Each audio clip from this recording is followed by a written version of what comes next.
Assalamualaikum warahmatullahi wabarakatuh. Saya M. Nabil Danur dengan NIM 2402062. Pada kali ini, saya akan menjelaskan laporan praktikum fisiologi tumbuhan dengan judul Gerak Higroskopis dan Nasti pada Tumbuhan dengan dosen pengampu yakni Cik Salmiati MPD PhD dengan program studi agroteknologi Institut Teknologi Perkebunan Pelalawan Indonesia.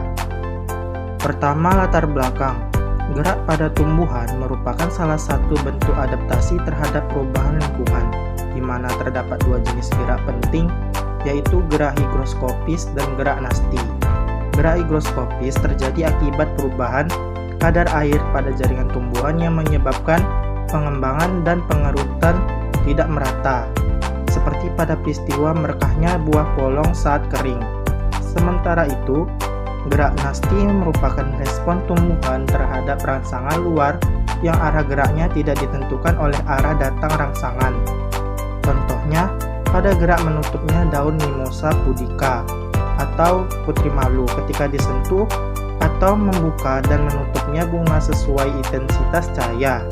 Kedua, jenis gerak ini menunjukkan kemampuan tumbuhan dalam menyesuaikan diri terhadap kondisi lingkungan, baik melalui perubahan fisik, pasif maupun fisiologis aktif, sehingga penting dipelajari dalam memahami mekanisme kehidupan tumbuhan.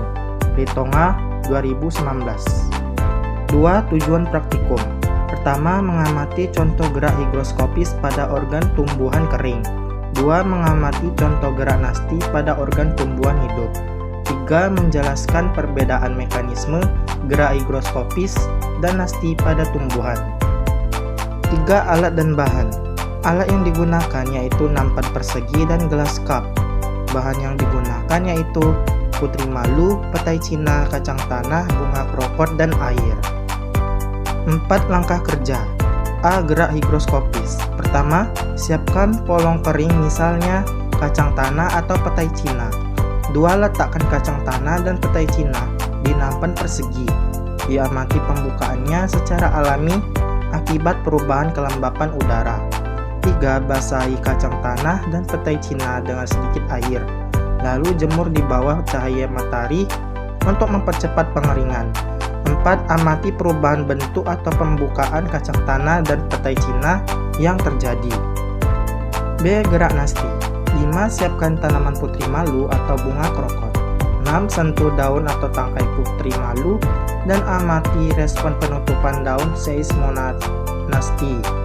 7. Amati juga gerak nasti karena cahaya fotnasti atau suhu termonasti bila memungkinkan. 8. Catat hasil pengamatan pada tabel. Berikut merupakan dokumentasi langkah kerjanya.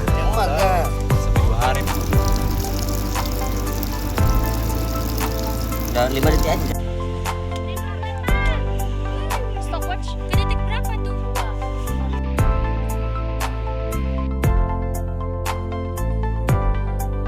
5. Hasil tabel praktikum. Tabel 1 gerak higroskopis dengan pengamatan kacang tanah Arachis hypogae dan petai cina Leucaena leucocephala. Tabel 2 gerak nasti putri malu Mimosa pudica dan bunga krokot Portulaca oleracea. 6. Pembahasan.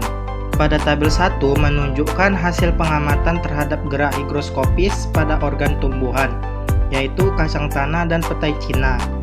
Gerak higroskopis merupakan gerak yang terjadi akibat perubahan kadar air dalam jaringan tumbuhan tanpa melibatkan aktivitas hidup sel. Berdasarkan hasil pengamatan, kacang tanah dan petai cina mengalami perubahan fisik setelah dibasahi. Pada kacang tanah, warna kulit menjadi pudar, kulit biji terkelupas dan biji menjadi lunak setelah 30 menit dibasahi. Hal ini menunjukkan bahwa adanya penyerapan air menyebabkan perubahan tekanan turgor di dalam jaringan sehingga struktur luar biji mengalami pengembangan atau pecah. Sedangkan pada petai cina, bijinya melunak setelah dibasahi, menandakan bahwa perubahan kadar air juga berpengaruh terhadap sifat mekanis biji. Fenomena ini menggambarkan bahwa gerak higroskopis berperan penting dalam proses penyebaran biji di alam. Karena pada kondisi kering, biji dapat membuka atau melintir untuk membantu pelepasan biji dari polongnya. Suryaningsih 2015. Sementara itu, tabel 2 memperlihatkan hasil pengamatan gerak nasti, yaitu gerak yang terjadi karena rangsangan dari luar tapi arah geraknya tidak bergantung pada arah datangnya rangsangan. Pada tanaman putri malu, ditemukan jenis gerak seismonasti yang ditandai dengan menutupnya daun ketika disentuh sebagai respon terhadap rangsangan mekanik. Gerak ini disebabkan oleh perubahan tekanan turgor pada sel-sel motorik di pangkal daun. Sedangkan pada bunga krokot ditemukan gerak fotonasti, yaitu reaksi daun atau bunga terhadap rangsangan cahaya. Pengamatan menunjukkan bahwa bunga krokot mengatup pada saat malam hari dan membuka kembali di siang hari. Hal ini berkaitan dengan perubahan intensitas cahaya yang mempengaruhi aktivitas hormon dan tekanan turgor sel di jaringan daun atau bunga. Kedua, bentuk gerak nasti ini menunjukkan adaptasi tumbuhan terhadap lingkungan untuk melindungi diri dari dan mengoptimalkan aktivitas fisiologis seperti fotosintesis. Ramasari 2017. 7. Kesimpulan. Gerak higroskopis dan nasti pada tumbuhan menunjukkan kemampuan tumbuhan untuk beradaptasi terhadap perubahan lingkungan. Gerak higroskopis terjadi secara pasif akibat perubahan kadar air pada jaringan mati.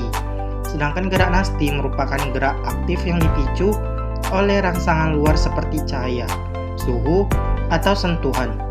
Kedua jenis gerak ini mencerminkan bahwa tumbuhan memiliki mekanisme respon yang unik meskipun tidak memiliki sistem saraf.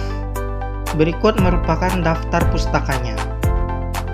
Cukup sekian penjelasan saya mengenai gerak higroskopis dan nasti pada tumbuhan. Jika ada kekurangan atau kesalahan mohon dimaafkan. Wabillahi taufiq wal hidayah. Wassalamualaikum warahmatullahi wabarakatuh. Terima kasih.